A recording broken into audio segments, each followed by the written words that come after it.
But I So think we all face hypothetically, a lot of those things, right? Like we're sitting in the hospital with our loved one, and we have faith. I have faith, right, that God's going to heal. But what happens when He doesn't? I think that's one of the fundamental questions.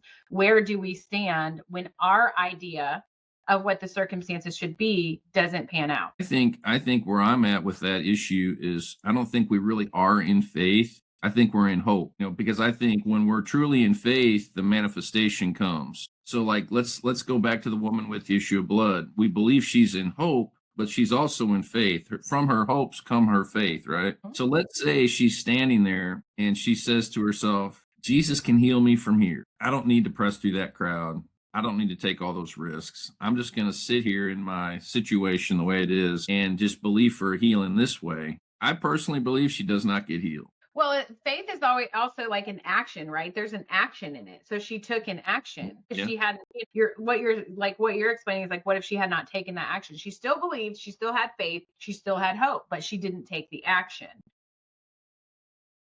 And I'll go back to you and I'll revert back to you, like what we envision the circumstances to be are not always the circumstances. Now, was Right. it her circumstances then? Yes. Healed her in that moment, based on her faith. The scripture tells us that. But what we envision for our circumstances to be may not be what God envisions them to be.